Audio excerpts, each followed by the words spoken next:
Ladies and gentlemen, thank you for listening. Thank you for downloading. And thank you for subscribing to the latest edition of the 12 Kyle podcast. I am 12 Kyle. Check this out. On this episode, what I want to talk about is hip hop. More specifically, I want to talk about rap. I was having a conversation the other day with one of my homeboys, my man Eclectic. Shout out to E. And we were having a conversation, and it was about, we were talking about something about hip hop, and he mentioned like when everything changed. And that made me think like there was a point in time, he talked about his change as far as the shift to when he viewed rap, everything that came with rap differently than he had been before, right? And so that conversation made me think about when I shifted in rap, because rap shifted me a couple of times, right? Because I'm someone who goes way back with rap. At the time of this recording, this year, in the year of 2023, hip hop will turn 50 years old. Let me say that again. Hip hop will turn 50 years old. It is the most popular music genre in the world, yet it's probably the youngest, right? But it's going to turn 50 this year, right? So we're celebrating hip hop turning 50. Well, before it was hip hop, it was rap, right? And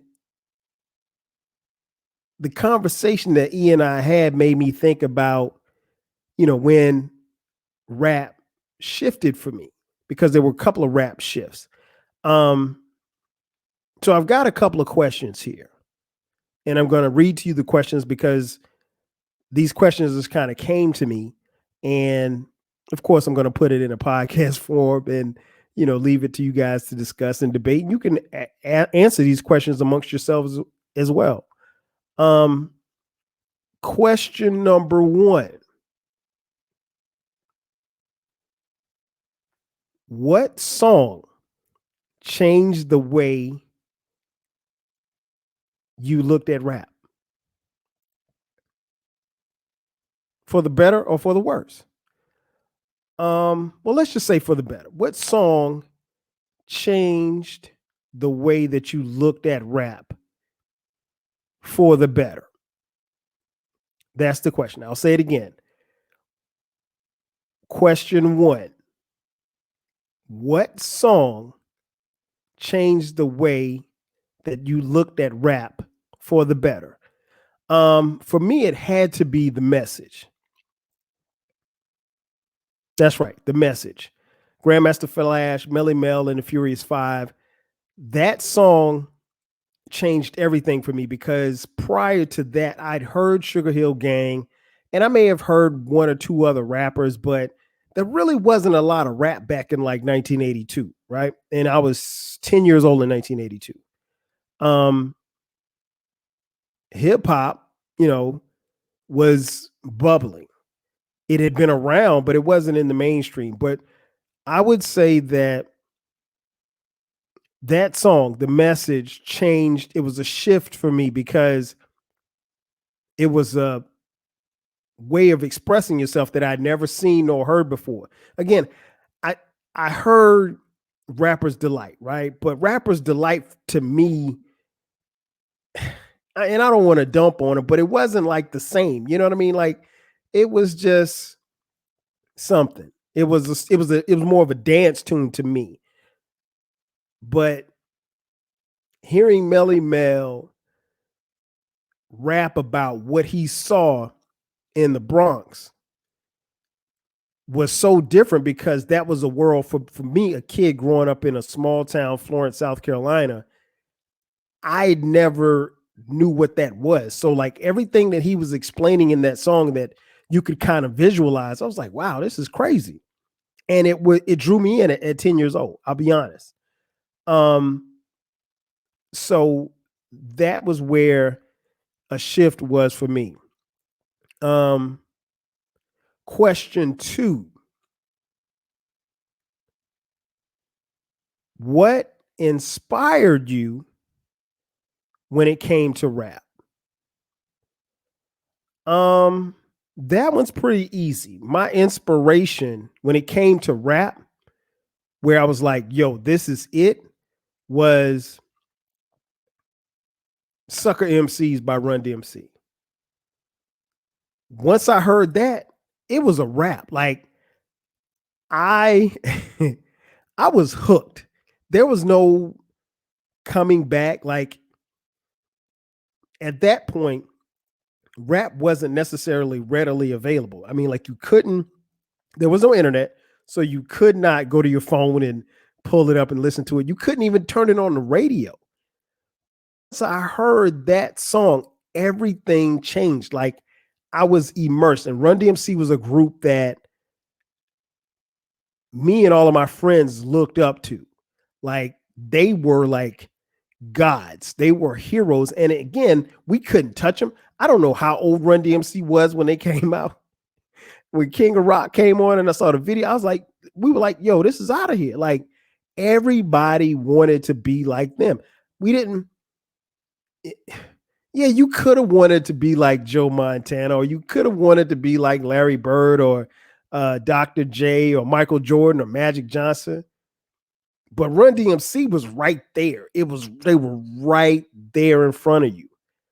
So yeah, that changed it.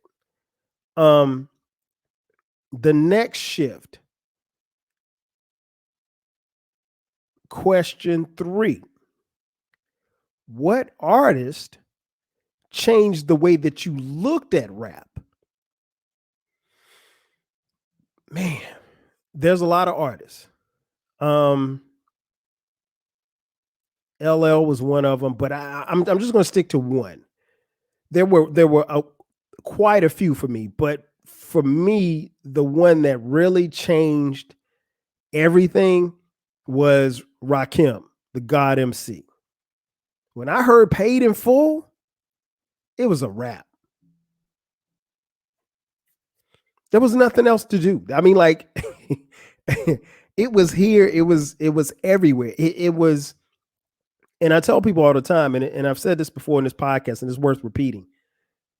At that time, because hip hop wasn't rap wasn't readily available,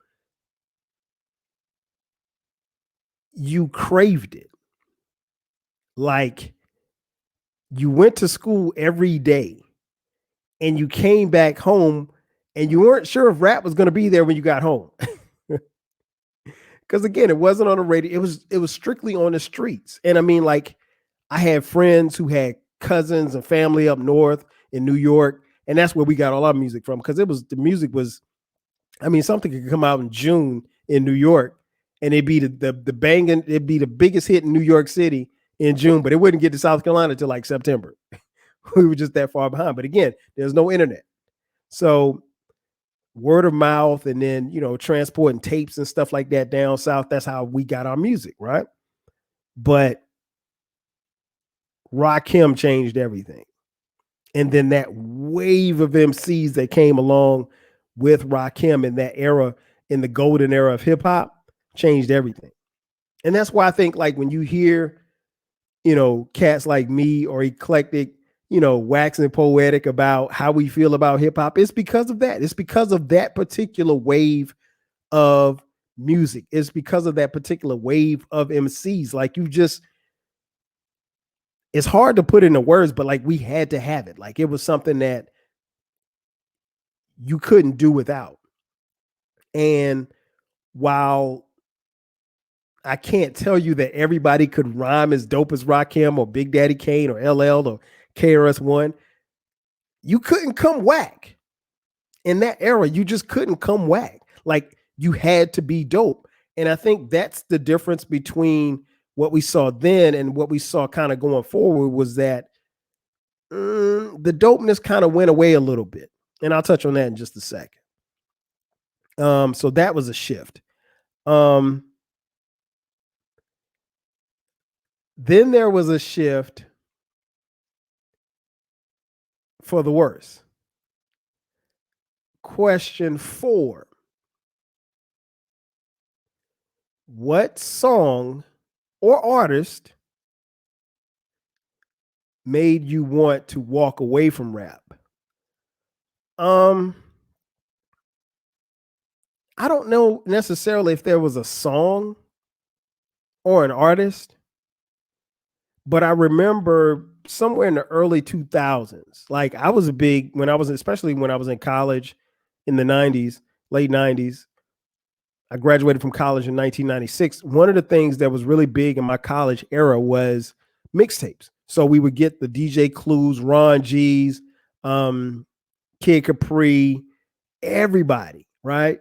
And so you'd get these mixtapes. And on the mixtapes, there would be freestyles, or there would be songs that you would never hear anywhere else. And what I mean by freestyle, I don't mean that something that you hear on an album later. This was an exclusive song from a particular artist, and that's what it was. Like, that's what mixtapes were. But I distinctly remember in the early 2000s, I remember purchasing a mixtape, and I can't remember who it was, but when I heard the mixtape, it wasn't dope. Like, it was just dudes just rapping about whatever, and they were rapping over, beats that were already out, which was cool, but it just wasn't dope. And then I distinctly remember, Cats was talking about, man, get this right here, this mixtape right here, it's got these two guys on here battling. And then the battles they weren't really battles, because I'm thinking, okay, I'm getting this tape, and it's going to be a tape of two MCs going back and forth. And what it became was two rappers just standing there, just hurling the most vile insults. And again, I don't know if it was necessarily a song or an artist, but that particular time, that mixtape era where it was just everybody was rhyming about the same thing. How much dope you sold, how many girls you smashed. And there was no creativity with the rhymes. I mean, everything seemed to be stale, at least to me. And I found a couple of rappers and rap acts that really saved me from walking away from what I knew was rap and hip hop altogether. I mean, and one of them was, a group called Little Brother. Another one was an artist by the name of Kanye West. Those artists gave me a shot in the arm, if you will, to let me know like hip hop was still there. Now I've gone on about how I feel about Kanye now, but Kanye back then, that dude, come on, man. When he was just first rhyming, when he was making the beats and rhyming, come on, man. Like the first 2 or 3 albums, his first 3 albums, yeah, those artists like that brought me back, because I was slowly but surely stepping away. Question 5. What era made you want to walk away from rap? There was also a shift for me, because that era, this particular era that I'm about to talk about, definitely made me want to walk away from rap. The ringtone snap era. I don't even know what year it was, but it was terrible. And the song that always comes to mind is Laffy Taffy by D Pharrell. And that's no disrespect to D Pharrell. I mean, I'm sure that they're nice guys. I absolutely hated that song, and I hated the fact that everybody played it. And I hated the fact that it became what people thought was hip hop. To me, that wasn't hip hop. It was rap. And it wasn't good rap at that. And so I was like, man, is this what we doing? All right, I'm out. I'm done. I literally threw my hands up. I was done. I was like, yo, I'm not supporting this. And I was really prepared to step away from rap as a fan because that's not what I signed up for. That's not what hip hop was to me. Call me a purist. My boys call me my boys call me a backpack rapper, fan or whatever like that. Yeah, I like backpack rap. I did. That was my shit in the early 2000s. I'm sorry. I mean, I like groups like Tribe. I like hip hop where you're talking about something. And even if you fast forward to today, could I listen to Griselda? Yes. I can listen to Benny the Butcher or Conway the Machine for an entire album. The thing about it is, though, that type of, and there's no disrespect to them, no knock on them. It's just I can't listen to that all day, every day. That's not going to be something where I say, yo, put on that Griselda, yo. I'm not doing it, man. I'm not doing it. I mean, for better or for worse, people love Drake. I'm not a fan of Drake. I understand why he's as popular as he is. He's pop. He's not hip hop. He's not. He raps, but he ain't hip hop, at least to me, right? And I don't knock anybody that listens to Drake. But I'm not one of them. I mean, mixtape Drake, yeah, that was me. I was on him. But after that, can't do it. Can't do it. And so I said all that to say this. In hip hop and rap, there have been shifts. And I think if you have been a fan for an extended period of time, you will recognize where some of the things have shifted for you. Now, again, I'm not closed-minded enough to where I say I won't listen to this, I won't listen to that. If you say, hey, 12 Kyle, I have a young lady who can really rap. Check her out. Her name is MC blah, blah, blah. And if MC blah, blah, blah, if you say she can rap, I'm going to check her out. I will at least give her that listen, particularly if I respect your hip hop opinion. However, if it's not good, I'm going to tell you that she's not good. I got to keep it real with you, right? But I've gone from where I've shifted in rap is that there was a particular time in my life where I would just listen to any and everything. If somebody came out, I'm listening. If somebody dropped something, I'm getting it. Or we downloaded it off of, illegally, what I call secondary marketing. But yeah, I think we all go through that. Anybody that's listening or watching this on YouTube, that's a hip hop head. You've been there before where you're like, yo, I'm here for this.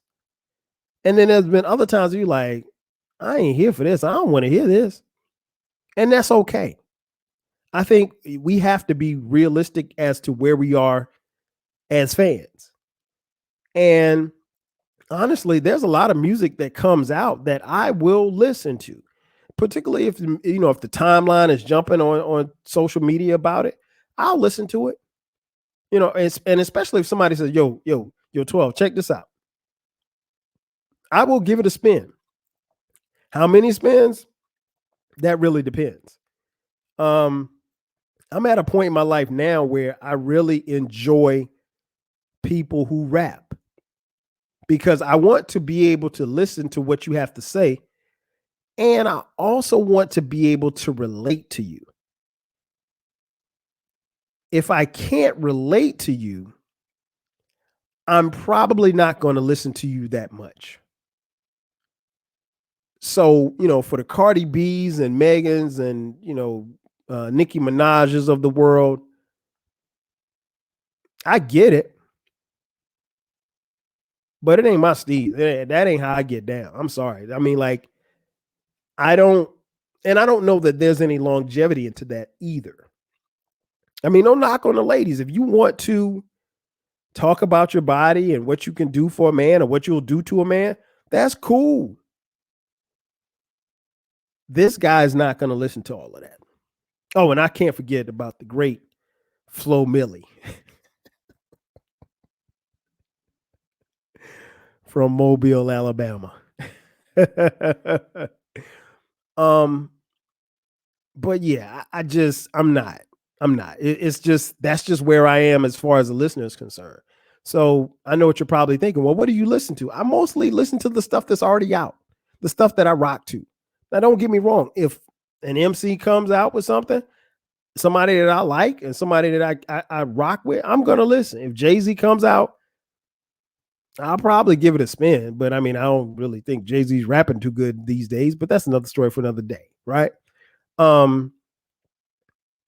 But I'm mostly listening to, the stuff that I came up on. I'm not all 88 all day, even though 1988 is the greatest year in hip hop. I mean, I'm listening to hip hop from the 90s and the early 2000s. But I'm very selective about what I listen to. And I think you probably should be too as well. I mean, the whole guns and shooting people up and stuff, I can only take that for a little while. After that, you got to rap about something. You got to give me something. You can't just be putting 5,000 bodies in the ground and you're moving 20,000 kilos and no, I don't want to hear that. I just not for an extended period of time. I'm sorry. It's just that's not where I am. But if you're being honest and you've been a fan for a while, there's going to be a rap shift with you. Why? Because you grow as a listener. And hopefully the artists that you listen to will be growing as well. Nobody wants to hear anything stale. And if we're being honest, there are a lot of rap fans who will have that shift and ultimately they will walk away because what you feeding them don't taste good.